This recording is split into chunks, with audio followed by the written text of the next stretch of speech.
Assalamualaikum warahmatullahi wabarakatuh. A'udzu billahi minasyaitonir rajim. Bismillahirrahmanirrahim.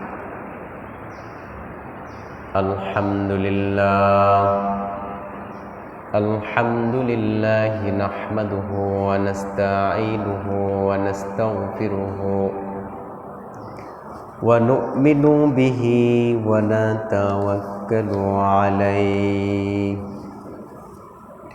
Fa'udzu billahi min syururi anfusina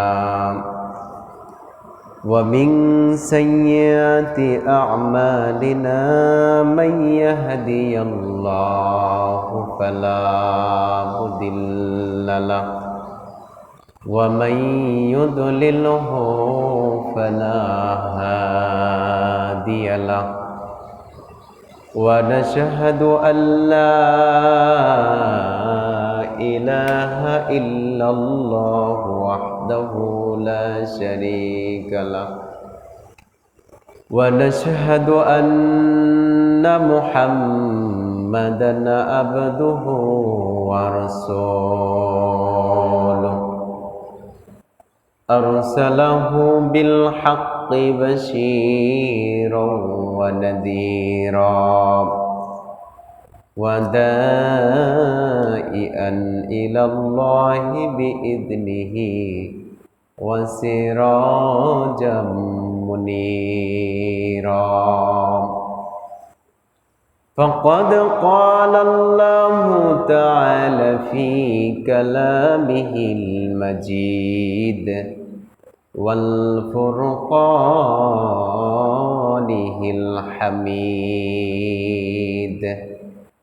A'udzu billahi minasy syaithanir rajim. Bismillahirrahmanirrahim. Qul ya ibadiyalladzina aswafu ala anfusihim la taqnatu min rahmatillah,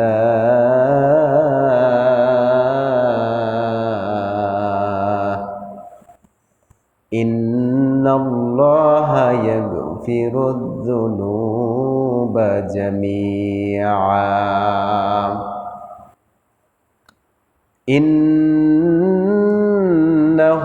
huwal ghafurur rahim. Atau kama qala an-nabiy sallallahu alaihi wasallam, la yarhamullahu man la yarhamun nas. Amantu billahi kama huwa bi asma'ihi wa sifatihi wa qabiltu jami'a ahkamih. Assalatu wassalamu alayka ya Rasulullah. Assalatu wassalamu alayka ya Habiballah. Assalatu wassalamu alayka ya syafi'il mudlimin. Assalatu wassalamu alayka ya rahmatan lil alamin. Innal hamdalillah, সমস্ত প্রশংসা ও তারিফ একমাত্র আল্লাহ তাআলার জন্য, যেই মহান রব আমাদেরকে দুনিয়ার বুকে বাঁচিয়ে রেখেছেন, সপ্তাহের শ্রেষ্ঠতম দিন জুমার দিনে আল্লাহ তাআলার রহমে পবিত্র ঘর মসজিদের মধ্যে আল্লাহ তাআলা নিয়ে এসেছেন। আমরা আল্লাহ তাআলার বান্দা, আর তিনি আমাদের রব, খালিক, মালিক, সৃষ্টিকর্তা। সেই মহান রবের সাথে আমাদের একটা সম্পর্ক, ইবাদতের মাধ্যমে জীবনটাকে এই পরিবর্তন করার জন্যই জুমার দিনে আল্লাহ তাআলার রহমে আল্লাহ তাআলার অসংখ্য নেয়ামতগুলোকে ভক্ষণ করতে করতে তারই নেয়ামতের মাধ্যমে এই পবিত্র ঘর মসজিদের মধ্যে আল্লাহ তাআলা আমাদেরকে নিয়েছেন। আমরা আসতে পেরেছি সেই মহান প্রভুর শানে, শুকরিয়া আদায় করছি, সকলে বলছি আলহামদুলিল্লাহ। আল্লাহ তাআলার দরবারে শুকরিয়া জ্ঞাপন করলে আল্লাহ তাআলা খুশি হন। আল্লাহ তাআলা বান্দাকে তৈরি করেছেন কত ইবাদত বন্দেগী করার জন্য। এই শুকরিয়াও একটি ইবাদত। রাসূলুল্লাহ সাল্লাল্লাহু আলাইহি ওয়াসাল্লাম, তার উপরে দরুদ বর্ষিত হোক। আল্লাহ তাআলা যাকে সর্বপ্রথম তৈরি করেছেন দুনিয়ার বুকে, শেষ নবী হিসাবে মুহাম্মদ সাল্লাল্লাহু আলাইহি ওয়াসাল্লামকে আল্লাহ তাআলা পাঠিয়ে দিয়েছেন। আমরা সেই শেষ নবীর উম্মত হিসেবে গর্বিত। হযরতে আদম আলাইহিস সালাম থেকে শুরু করে হযরত ঈসা আলাইহিস সালাম পর্যন্ত যত নবী এবং রাসূল দুনিয়ার বুকে এসেছিল, সমস্ত নবী এবং রাসূলের যত উম্মত রয়েছে, তার থেকে শেষ নবী মুহাম্মদ সাল্লাল্লাহু আলাইহি ওয়াসাল্লামের উম্মত বেশি। কারণ হযরত ঈসা আলাইহিস সালাম দুনিয়ার বুক থেকে চলে যাওয়ার পরে মুহাম্মদ সাল্লাল্লাহু আলাইহি ওয়াসাল্লাম 570 খ্রিস্টাব্দে দুনিয়ার বুকে আসলেন। আল্লাহ রসুল সাল্লাল্লাহু আলাইহি ওয়াসাল্লাম তার সশরীরের এই জিন্দেগিতে 63 বছর জিন্দেগি কাটিয়েছেন, দুনিয়ার বুক থেকে চলে গেছেন। প্রায় 1500-1600 বছর হয়ে গেল কোনো নবী এবং রসুল দুনিয়ার বুকে আর আসেন নাই, আর আসার দরকারও নেই। কারণ শেষ নবী মুহাম্মদ সাল্লাল্লাহু আলাইহি ওয়াসাল্লামই আল্লাহ তাআলার নবুয়তের সমাপ্তি নিয়ে এসেছেন এবং সর্বশ্রেষ্ঠ কিতাব আল কোরআন মুহাম্মদ সাল্লাল্লাহু আলাইহি ওয়াসাল্লামের উপরে আল্লাহ তাআলা দিয়েছেন। আল্লাহ রসুল সাল্লাল্লাহু আলাইহি ওয়াসাল্লাম জাহান্নামী পথভোলা মানুষদেরকে ডেকে ডেকে জান্নাতে নিয়েছেন। জান্নাতের রাস্তাটা আজ পর্যন্ত রয়েছে, কিয়ামত পর্যন্ত থাকবে। এই হেদায়েতের বাণী যারা গ্রহণ করবে তারা জান্নাতি। রাসূলুল্লাহ সাল্লাল্লাহু আলাইহি ওয়াসাল্লাম মদিনাতে শুয়ে আছেন, আমরা তার শানে মহব্বতে দরুদ পড়ছি, সকলে বলছি সাল্লাল্লাহু আলাইহি ওয়াসাল্লাম। আল্লাহ রসুল সাল্লাল্লাহু আলাইহি ওয়াসাল্লামের শানে আমরা দরুদ পড়লে তার তরফ থেকে রহমত পাওয়া যায়, 10টি রহমত পাওয়া যায়। হাদিস শরীফে এরকম ব্যাখ্যাকারীরা লিখেছেন যে দুনিয়া এবং দুনিয়ার মধ্যে যাহা কিছু আছে তার থেকে দামি হচ্ছে আল্লাহ তাআলার একটি রহমত। সুবহানাল্লাহ, আল্লাহ তাআলার একটি রহমত। তো আল্লাহ তাআলার দয়ায় আমরা ইমানদার মুসলমানদের ঘরে জন্মগ্রহণ করার জন্য সুযোগ দিয়েছেন। আজকে আল্লাহর রহমত, আজকের আলোচনার বিষয়টা হচ্ছে আল্লাহ তাআলার রহমত। এর উপরে কিছু আলোচনা হবে। আমি পবিত্র কালামুল্লাহ শরীফের আয়াতে কারিমা তেলাওয়াত করেছি। আল্লাহ তাআলা এই দুনিয়ার বুকে উম্মতে মুহাম্মাদি অর্থাৎ আমাদেরকে পাপী বলেন নাই। আল্লাহ তাআলা বলেছেন কুল ইয়া ইবাদি। আল্লাহ রসুল সাল্লাল্লাহু আলাইহি ওয়াসাল্লামকে বলতে বলেছেন, হে রসুল আপনি বলুন, কুল ইয়া ইবাদিয়াল্লাযীনা আসওয়াফু, যে যারা দুনিয়ার বুকে চলতে ফিরতে উঠতে বসতে যারা নিজেদের উপরে জুলুম করেছে। কেমন জুলুম করেছে? নফস যাহা বলেছে তাহাই শুনেছে। নফস বলেছে যে নামাজ পড়ো না, নামাজ থেকে বিরত রেখেছে। নফস বলেছে রোজা করো না, রোজা থেকে বিরত থেকেছে। নফস বলছে যে মানুষের অন্যায় করো, অন্যায় করেছে। অর্থাৎ তাদের সারা জিন্দিগির এত পাপ, এত পঙ্কিলতা, এত হটকারিতা, এত মিথ্যাচারিতা, অর্থাৎ তাদের সারা জিন্দিগির ওই যে খাতা রয়েছে, আমলের খাতা একদম পাপে ভর্তি, তাদের ব্যাপারে আল্লাহ তাআলার তরফ থেকে বললেন, কুল ইয়া ইবাদি, বলুন হে আমার বান্দারা, আল্লাযীনা যারা আসওয়াফু আলা আনফুসিহিম, আল্লাহ তাআলা বললেন যে যারা তোমরা কি করেছ, জুলুম করেছ, অত্যাচার করেছ নিজেদের প্রতি। অর্থাৎ এই আয়াতে কারিমার অর্থ দ্বারা এটাই আল্লাহ তাআলা বুঝাতে চেয়েছেন যে আমরা, আল্লাহ তাআলা আমাদেরকে যেই জন্য তৈরি করেছেন সেই কাজ আমরা না করে তার হুকুমকে অমান্য করেছি জিন্দেগি ভর। তারপরেও রব্বে কারিম বলেন নাই, হে আমার পাপিষ্ঠ বান্দারা, হে আমার পাপিষ্ঠ বান্দারা, হে আমার নাফরমান বান্দারা, এটা আল্লাহ তাআলা বলেন নাই। আল্লাহ তাআলা বলেছেন, হে আমার বান্দারা। বলুন সুবহানাল্লাহ। আল্লাহ তাআলা এই পাপিষ্ঠ বান্দাদেরকেও, জুলুমকারী বান্দাদেরকে, মিথ্যাচারী বান্দাদেরকেও, গাফেল বান্দাদেরকেও আল্লাহ তাআলা পাপিষ্ঠ, জুলুম, গাফেল বলেন নাই, বলেছেন হে আমার বান্দারা, তোমরা যারা নিজেরা কি করেছো, নফসের কথা শুনেছ, নফসকে রব হিসাবে মেনে নিয়েছো, নফস যাহা করতে বলেছে তাহাই করেছো, সারা জিন্দেগি তোমরা পাপ আর পাপ করেছো, তাদের জন্য এই আয়াতে কারিমা একটা অভয় বাণী। আল্লাহ তাআলা রহম, আল্লাহ তাআলা বলেছেন, আল্লাহ তাআলা বলেন যে তারা নিজেদের প্রতি কী করেছে, অবিচার করছে। লা তাকনাতু মির রাহমাতিল্লাহ, তোমরা আমার রহমত থেকে নিরাশ হইও না। সুবহানাল্লাহ। তোমরা আমার রহমত থেকে নিরাশ হইও না। ইন্নাল্লাহা ইয়াগফিরুয যুনুবা জামিআ, নিশ্চয় আল্লাহ তাআলা আমাদের জীবনের সব গুনাহকে মাফ করে দিবেন। সুবহানাল্লাহ। কিসের দ্বারা মাফ করে দিবেন? আল্লাহ তাআলার রহমের দ্বারা তিনি আমাদের জীবনের সব গুনাহ খাতাকে মাফ করে দিবেন। বলুন সুবহানাল্লাহ। আল্লাহ তাআলা বলেন, ইন্নাহু হুয়াল গফুরুর রহিম, তিনি তার বৈশিষ্ট্য প্রকাশ করেছেন, বলছেন যে নিশ্চয় ইন্নাহু হুয়াল গফুরুর রহিম, নিশ্চয় আল্লাহ গফুরুর রহিম মানে হচ্ছে ক্ষমাশীল। সুবহানাল্লাহ। এই আয়াতে কারিমা পড়ার পরে আমার এরকম মনে হলো যে আমরা দুনিয়ার বুকে আল্লাহ তাআলার বান্দা, এমন অসুখ বিসুখ আমাদের হয়ে যায়। এই অসুখ বিসুখ যতই ধরনের অসুখ থাকুক না কেন, তার একটা মেডিসিন প্রক্রিয়া আছে, তার কি একটা ভালো হওয়ার একটা রাস্তা আছে, ডাক্তার রয়েছে। যখন এই অসুখের কারণে ডাক্তারের কাছে যায়, তার ট্রিটমেন্টগুলো করে, প্যাথোলজি টেস্টগুলো করার পর তার অসুখটা ধরা পড়ে। এই অসুখ ধরার পরে তখন ডাক্তার যেই মেডিসিনগুলো লেখে, এই মেডিসিনগুলো খাইলে তার অসুখ ভালো হয়ে যায়। বলুন সুবহানাল্লাহ।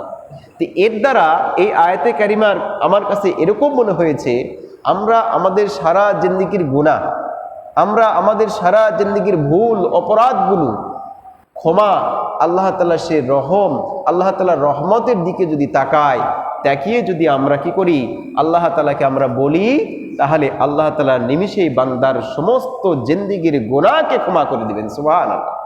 তাহলে তিনি কত বড় দয়াবান। পৃথিবীতে যাই থাকুক না কেন, আল্লাহর দয়ার সমান কারো দয়া নেই, আল্লাহর দয়ার সমান কারো দয়া নেই। এই জন্য মানে এই আয়াতটা হচ্ছে এমন একটা আয়াত যেটা পাপীদের জন্য সর্বশ্রেষ্ঠ উপহার, পাপীদের জন্য সর্বশ্রেষ্ঠ উপহার। রাসূলুল্লাহ সাল্লাল্লাহু আলাইহি ওয়াসাল্লাম বলেছেন, যদি দুনিয়া এবং দুনিয়ার সমগ্র বস্তু প্রাপ্ত হও, তবুও এই আয়াতের চাইতেও প্রিয় মনে করো না। আল্লাহ রসুল সাল্লাল্লাহু আলাইহি ওয়াসাল্লাম বলেছেন যে পঠিত আয়াত যেটা আমি তেলাওয়াত করলাম, এই আয়াতের ব্যাপারে বলছেন, যদি তোমরা দুনিয়া এবং দুনিয়ার মধ্যে যাহা কিছু আছে সব কিছু প্রাপ্ত হও। এর দ্বারা কি বোঝাচ্ছে? এই দুনিয়াতে আমি যাহা দেখি না, পুরা পৃথিবীতে 200-রও অধিক দেশ রয়েছে, তাহলে এই পুরা পৃথিবীটাই আমার। এর মধ্যে যত সম্পদ রয়েছে, যত জমি জমা রয়েছে, শিল্প কারখানা, ইন্ডাস্ট্রিজ যাহা কিছু রয়েছে, গাছ বৃক্ষ তরুলতা, সব কিছু যদি আমার হয়ে যায়, তোমরা যদি প্রাপ্ত হও, তারপরেও তোমরা কি করো না, এই আয়াতের চেয়েও সেটাকে দামি মনে করো না। বলুন সুবহানাল্লাহ। কেমন একটা আয়াত আল্লাহ তাআলা আমাদের জন্য দিয়েছেন, যে কারণ এই আয়াত তোমাদের জন্য সমগ্র পৃথিবী ও পৃথিবীর সমগ্র নিয়ামতের চাইতে উত্তম। সুবহানাল্লাহ।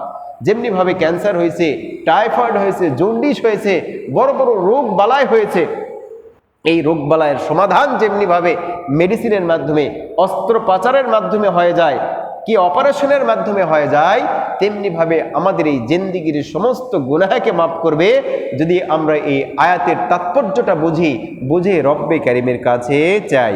এই জন্য আল্লাহ তাআলা আমাদেরকে এমন একটা সুযোগ সুবিধা দিয়েছেন মুহাম্মদ সাল্লাল্লাহু আলাইহি ওয়াসাল্লামের উম্মত হিসেবে।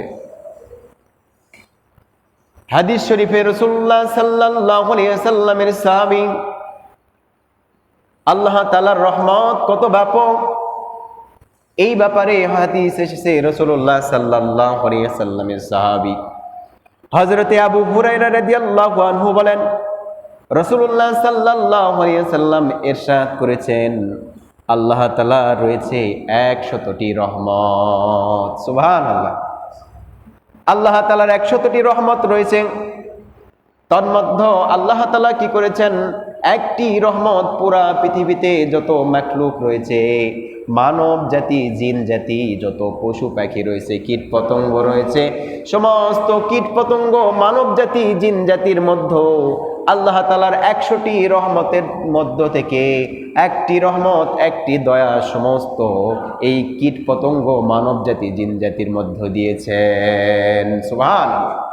আল্লাহ রাসূল সাল্লাল্লাহু আলাইহি ওয়াসাল্লাম বলেন, একটি রহমতের গুণেই তারা পরস্পরকে দয়া করে। মা তার সন্তানকে দয়া করে, বাবা তার সন্তানকে দয়া করে, ভাই তার ভাইকে দয়া করে। আল্লাহ নবী বললেন যে আরও 99টি রহমত আল্লাহ তাআলা কিয়ামতের ময়দানে বিকাশ ঘটাবেন। তাহলে আল্লাহ তাআলার রহমত হচ্ছে 100টি, এর মধ্যে একটি রহমত দুনিয়ার বুকে দিয়েছেন। কেউ কেউ বলেছেন যে 18,000 মাখলুকাত, যদিও এটা নিয়ে সংশয় রয়েছে, 18,000 বা তার চাইতে বেশি হইতে পারে। সমস্ত মাখলুক, কীট পতঙ্গ, জীব জন্তু যা রয়েছে সমস্ত কিছুর মধ্যে একটি রহমত আল্লাহ তাআলা দিয়েছেন। তাই তার বাপ তার সন্তানকে ভালোবাসে, সন্তান তার বাবাকে ভালোবাসে, স্বামী তার স্ত্রীকে ভালোবাসে। বলুন সুবহানাল্লাহ। আল্লাহ তাআলার কাছে আরো 99টি দয়া রয়েছে। এই দয়াটা আল্লাহ তাআলা কি করবেন, হাসরের ময়দানে আল্লাহ তাআলা তার বান্দার জন্য বিকাশ ঘটাবেন। হাসরের ময়দানে, ওই কিয়ামতের ময়দানে বান্দা যখন দাঁড়িয়ে থাকতে থাকতে থাকতে থাকতে দিশেহারা হয়ে যাবে, হাজার হাজার লক্ষ লক্ষ কোটি কোটি বছর যখন দাঁড়িয়ে থাকবে, দাঁড়িয়ে থাকতে থাকতে হয়রান। আজকে গ্রীষ্মকাল, এই যে মাথার উপরে সূর্য আছে, কত দূরে সূর্য আছে, সেখান থেকে তাপ দিচ্ছে, সেই তাপটা সহ্য হচ্ছে না। কিন্তু হাসরের ময়দানে, কিয়ামতের ময়দানে সূর্যের যতগুলো ওই 12টি মুখ রয়েছে, এই 12টি মুখ দ্বারা দুনিয়ার বুকে তাপ দিবেন, দুনিয়ার বুকে তাপ দিবেন। তখন মানুষ দিশেহারা। হাদিস শরীফে এসেছে, যেরকম আমরা ভাত রান্না করার সময় যেমনি ভাবে ভাত যখন হয়, এই নিচে জাল দেয়, এই জাল দেওয়ার কারণে পানিটা টকবক টকবক করতে থাকে, এরকম ভাবে যারা কাফির বেঈমান তাদের মাথার মগজগুলো এরকম টকবক করতে থাকবে। বলুন নাউজুবিল্লাহ। কেমন হবে সেই দিন? আল্লাহ তাআলার ওই 99টি রহমত, 99টি নামের বিকাশটা সেই দিন ঘটাবেন। হাদিস শরীফে রাসূলুল্লাহ সাল্লাল্লাহু আলাইহি ওয়াসাল্লামের সাহাবী হযরতে আবু হুরায়রা রাদিয়াল্লাহু আনহু বলেন, আল্লাহ রাসূল সাল্লাল্লাহু আলাইহি ওয়াসাল্লাম ইরশাদ করেছেন, আল্লাহ তাআলা যখন এই আসমান জমিন অর্থাৎ মাখলুক তৈরি করার জন্য সিদ্ধান্ত নিলেন, আসমান জমিন এবং এর মধ্যে যাহা কিছু আছে, জিন ইনসান ফেরেশতা থেকে শুরু করে আমরা যাহা দেখি না, হাদিসের ভাষা হচ্ছে যখন মাখলুক সৃষ্টির সিদ্ধান্ত গ্রহণ করলেন, আল্লাহ তাআলা কলমকে বললেন যে তুমি লেখো। কলম তখন কলম লিখলেন। আল্লাহ তাআলা সর্বপ্রথম কলমও তৈরি করেছেন। বলুন সুবহানাল্লাহ। কলমকে অর্ডার করলেন, কলম লিখলেন, কলমকে আদেশ করলেন যা কিছু লেখার তাই লিখলো। এই কলম এমন একটা কিতাব লিখলো, যেই কিতাবটা আল্লাহ তাআলা আরশের মধ্যে রেখেছেন, আরশে মওলার মধ্যে রেখেছেন। নিশ্চয়ই সেই কিতাবের মধ্যে লেখা আছে, সেই যে প্রথম কিতাবটা লিখলেন কলম দ্বারা, ওই কিতাবের মধ্যে লেখা আছে, এই গ্রন্থে এও লেখা আছে যে নিশ্চয় আমার রহমত আমার ক্রোধ অপেক্ষা অনেক বেশি। তার মানে কি? আল্লাহ তাআলার রাগ আছে, আল্লাহ তাআলার রাগ আছে, আল্লাহ তাআলার রহমতও আছে। আল্লাহ রাসূল সাল্লাল্লাহু আলাইহি ওয়াসাল্লাম বললেন, ওই আরশে মল্লাই সেই কিতাবটা সংরক্ষণ করা আছে। সর্বপ্রথম ম্যাকলুক সৃষ্টি করার জন্য সিদ্ধান্ত গ্রহণ করলেন। এই ম্যাকলুকের ব্যাপারে আল্লাহ তাআলা কি করলেন, এর তাকদীরগুলো লিখলেন। হায়াত কতদিন বাঁচবে, কত কি এই দুনিয়ার ব্যাপারে লিখলেন, কত কি লিখলেন। লেখার পরে আল্লাহ তাআলা কলমকে অর্ডার করলেন, কলম লিখলো। কিতাবের মধ্যে রাসূলুল্লাহ সাল্লাল্লাহু আলাইহি ওয়াসাল্লাম বলেছেন যে আরশের মধ্যে সংরক্ষিত আছে ওই কিতাব।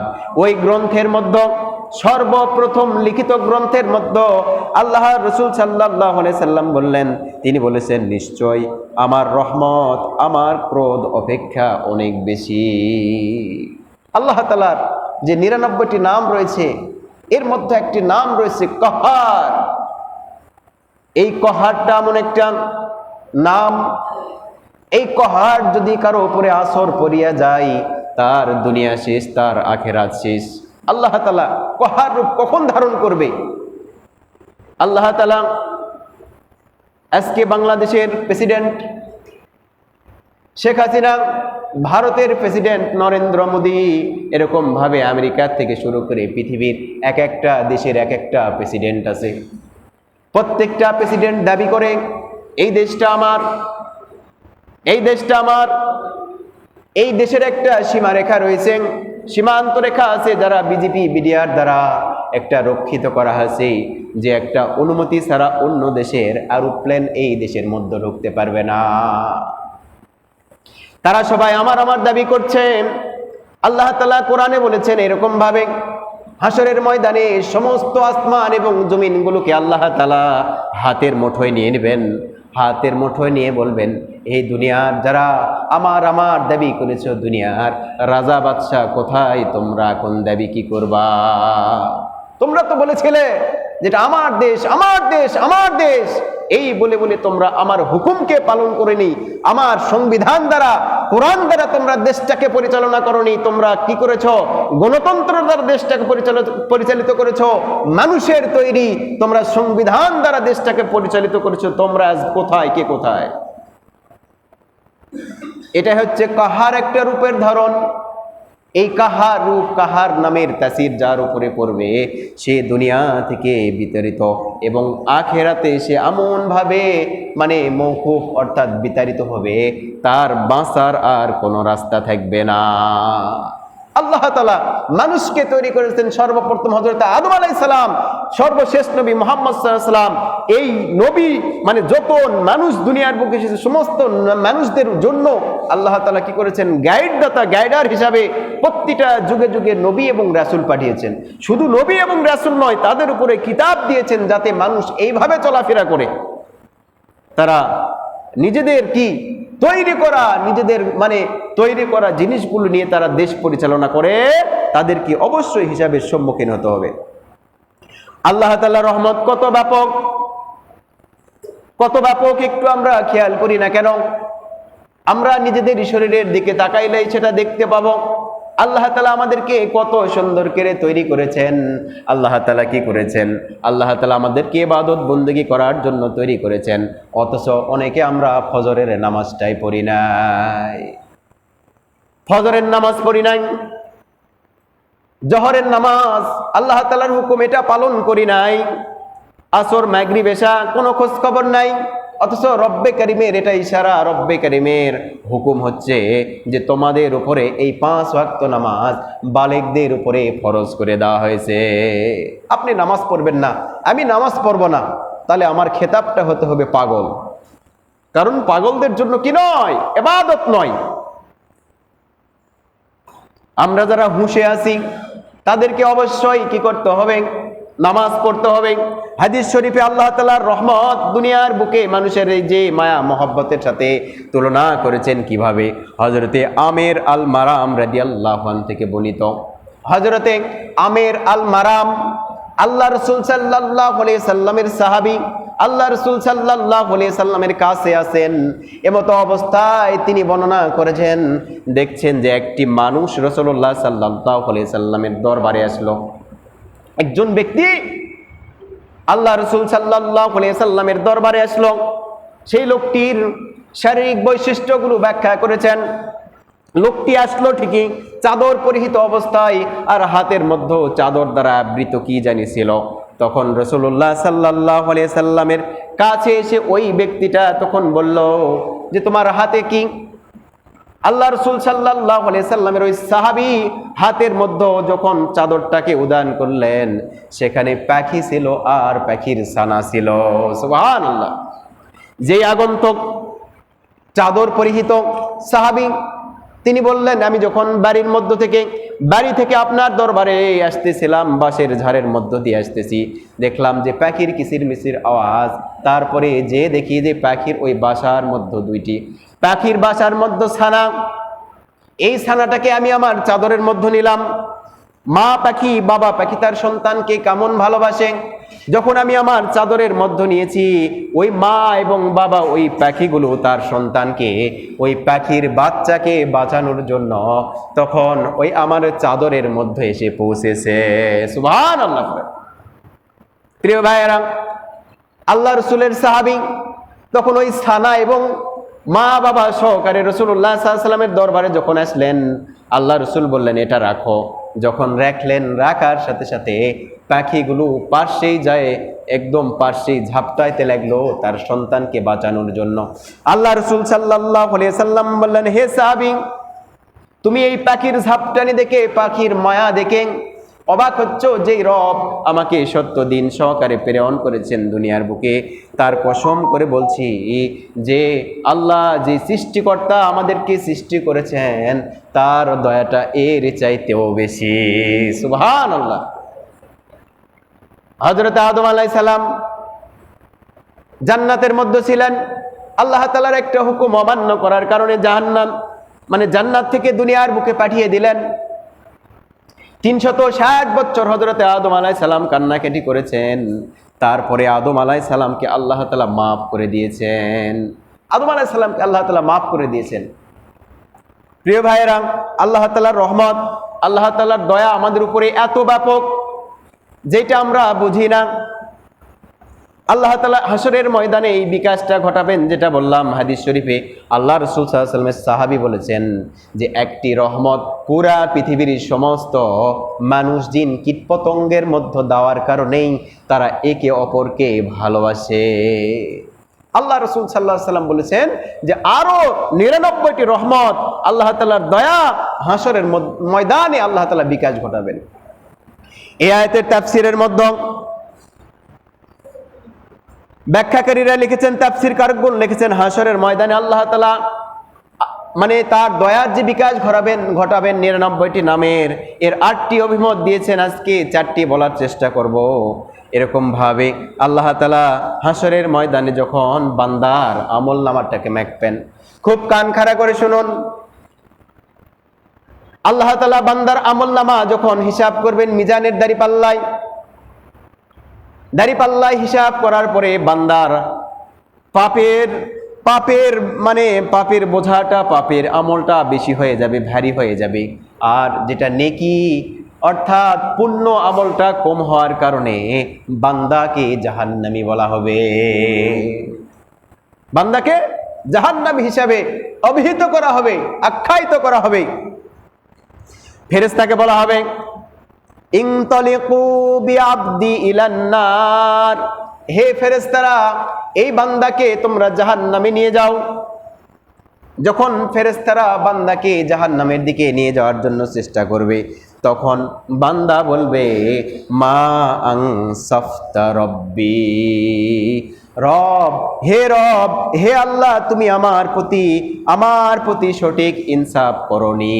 সুবহানাল্লাহ পড়ে। তাহলে কি হলো? বান্দার আমলনামায় হিসাব নিকাশের পরে বান্দার পাপ হয়ে গেছে বেশি, তখন আল্লাহ তাআলা কি করবেন? জাহান্নামে দিবে। ইনতালিকু বিআবদি ইলান নার, জাহান্নামে নিয়ে যাও ফেরেশতারা। তখন বলবে হে আল্লাহ, তুমি কি করনি? আমার প্রতি সঠিক ইনসাফ, সঠিক বিচার করনি। আল্লাহ তাআলা বলবেন কেন? এই বান্দা তখন বয়ান শুরু করে দিবে, ওয়াজ শুরু করে দিবেন।